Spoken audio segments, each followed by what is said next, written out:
Just tell me a little bit about what life was like growing up for you. Well, I'm 35, so I was like a normal kid. Played all the sports growing up. My dad coached forever. He coached me and my sister. I like active, you know, family vacations, going vacations with friends.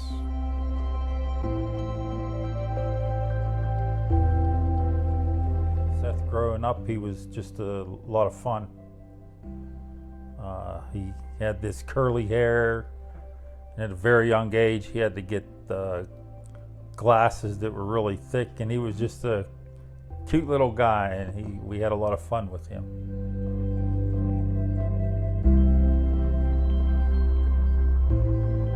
He came out as a fighter. Our very first picture of him from the hospital, his hands are literally like this. They're up by his head, and it is like he looks like, here I come, world.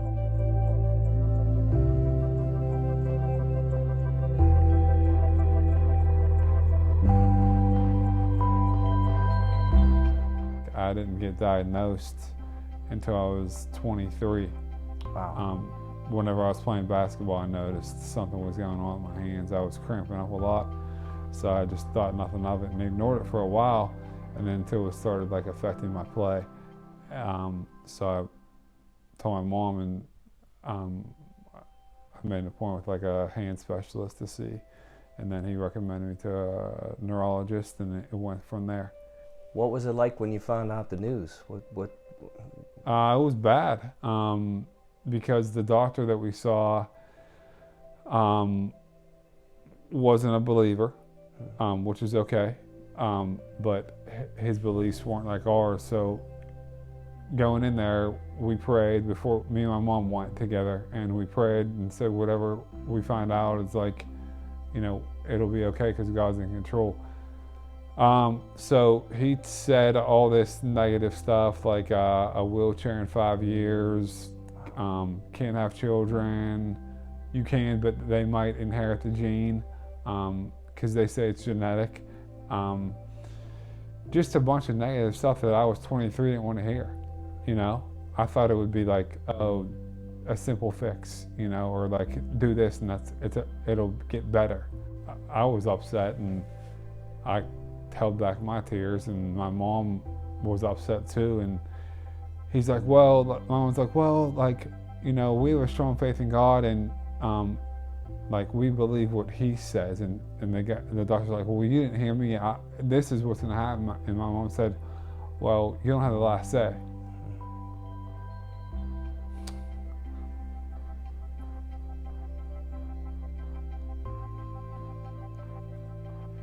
I know that had to be hard to hear that news at that time, to just not understanding, and you were probably frustrated and just trying to piece this crazy puzzle together. And I know that was probably difficult for your mom too, you know.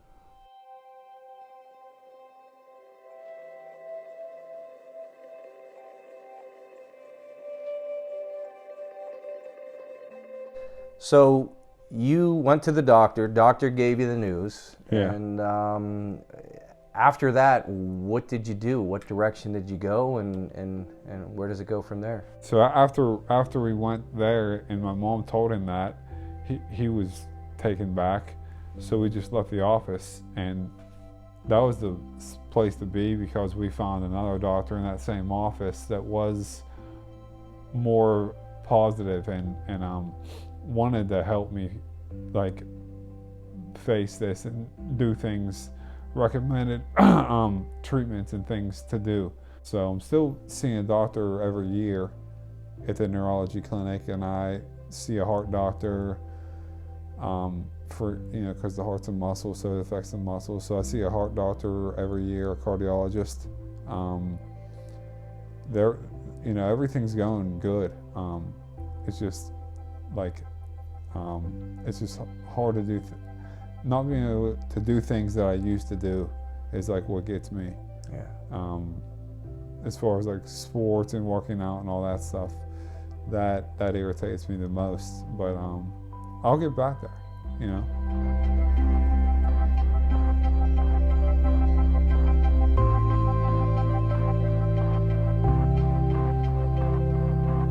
So going through all this and the busyness of your schedule, you still work on a regular basis. Yeah. That hasn't 5 held you days back a week. from working. Yeah. And where do you work? At Jefferson Hospital.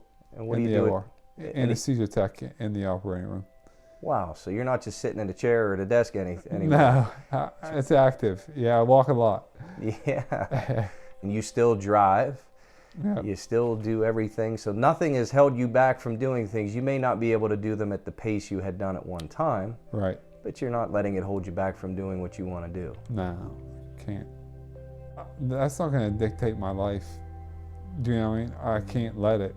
Because if you just sat back and said, okay, whatever the doctor said is what's going to happen, and I'll just sit back and let it go on its course, like, who knows? I could be in a wheelchair or something, you know, like earlier on. And I never will. And I have to do things as I used to do, but like you said, not at the speed maybe or something, but I'm still gonna do it. You know, I'm not gonna give into it. Many people probably give in and they quit. Yeah. You're not a quitter, are you? No. Yeah. Like Jimmy V says, never give up. Never ever give up. So like that's a good motto for everyone.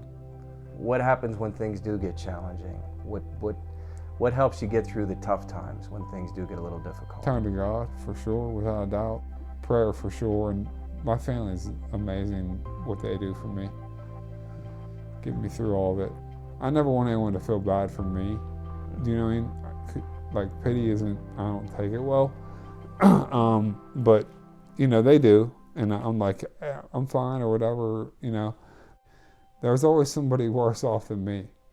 So like that's the way I look at it. It's hard to explain, but it's like, yeah, like I have bad days too. I'm like, oh, this sucks, or why me, or you know, like, but there's always someone worse, you know, always, no matter what. So that's the way I look at it. So like I said again before, I pray for God to give me His light so I can shine on others.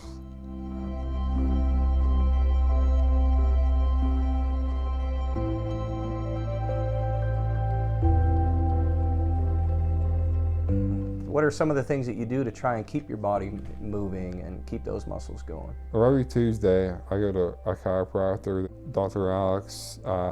He's more of a holistic approach chiropractor, but he's helped me tremendously because the muscle loss, you have to keep your bones strong too. So like he works on my back, my neck, all over actually, but I was starting to like hunch over a little bit, and he's got me standing straight. I have x-rays that prove that. Every Thursday I go to physical therapy with John Junior Cristoforo. He works me over, like, so I go there, I get heat and stim for like 20 minutes, then he'll come in and work one-on-one with me, stretches me, does a lot of exercises with me to keep my muscles and joints working good, and then we'll do some other one-on-one training, balance, like some stamina stuff, and I love it.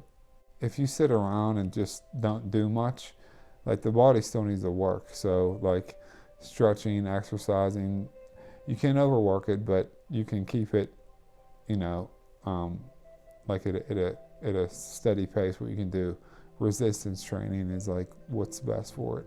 Yeah. And I know the doctors are where you go, but you also work out at Mom and Dad's once a week? Yeah, they have an elliptical, which I like to do. It's easy on the joints, and I get a good sweat in. Like that's always feels good. I don't feel like doing it because I'm tired. I wake up at 3:45 or 5 o'clock on certain days at work, and I want to leave work and go and take a nap. But then I'm like, you know what, I need to go work out. Like, let's go. So I'll go and get it done, and I always feel great afterwards.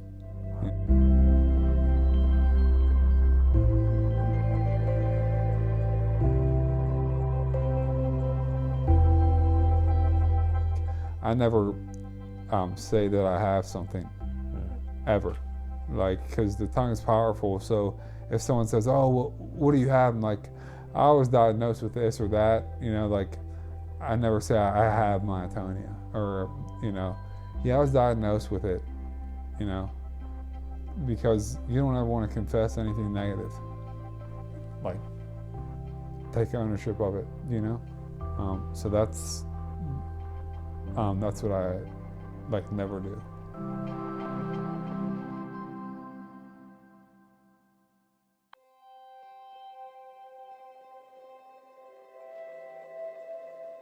What advice can you give to those who are struggling and those who are going through this similar situation? It's tough, man. You know, everyone deals with it a different way, but like I said, my way is number one. It's for God got me through this without a doubt. So like, and like prayer is a big thing. Believing that you will be healed, no matter what anyone says. And people look at you like you're crazy and say, oh, that's non-curable. It's like, no, it isn't. So like, never give up and just try to do your best, like every day, or make an improvement every day. Like, have a goal that you want to do and try to reach it, no matter how long it takes.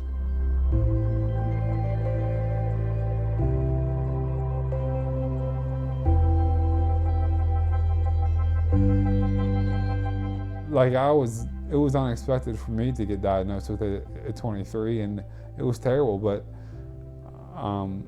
like I didn't quit or like say, oh, well, you know, just go home and do whatever, you know, like, no, you gotta work through it, and it's hard, but hey, if you wanna like prosper and live life good, then do it, you know.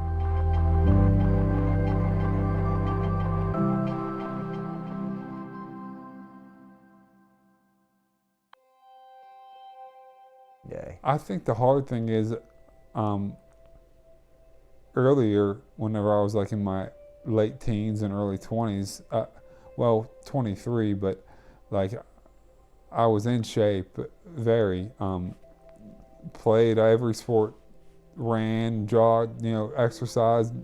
I was like built, I'd say, but then, so I know what all that was like, do you know? And now like, it's like, man, I used to be able to do that. Like, what the heck, you know? So like, that's what I look at again. I look at pictures whenever I was healthy. Like, like a full head of hair. You know, the bald's in now, so I'm okay with that. But like I look back at pictures of myself, I said I'm gonna get back there plus more, you know, or I'm gonna get back to what I look like but better, you know. So that's what I do too, just to stay positive, you know. So I have pictures of myself in my room where I look healthy and good, you know, because that's what I was and I will be again.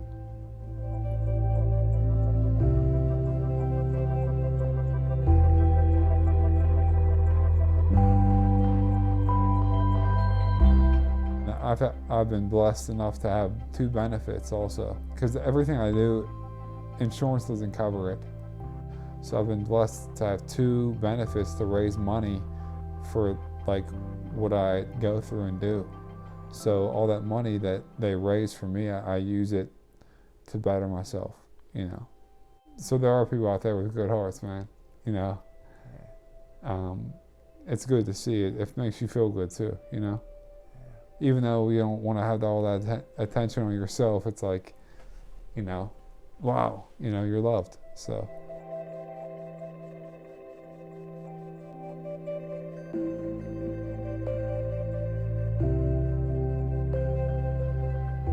I had asked you at one time what your favorite Bible verse was, and you know, you cling to God and you cling to your faith, and I understand you have a tattoo, and you have this scripture tattooed. I have a few favorites, but the one I have tattooed is, I have it tattooed, so it's probably my favorite. And I found it by like chance, I guess. I love Tim Tebow because he's a big believer. And whenever he played for Florida, he always wrote a verse on his eye black, and it was Hebrews 12:12, which I thought it was, but it wasn't. So I looked up Hebrews 12:12, and it spoke to me perfectly. It says, "So take a new grip with your tired hands and strengthen your weak knees. Mark out a straight path with your feet, so those who are weak and lame will not fall but become strong."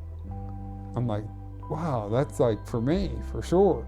So it's on my arm over here, and yeah, I look at it every day. Can't miss it. So, and I recite that scripture every day.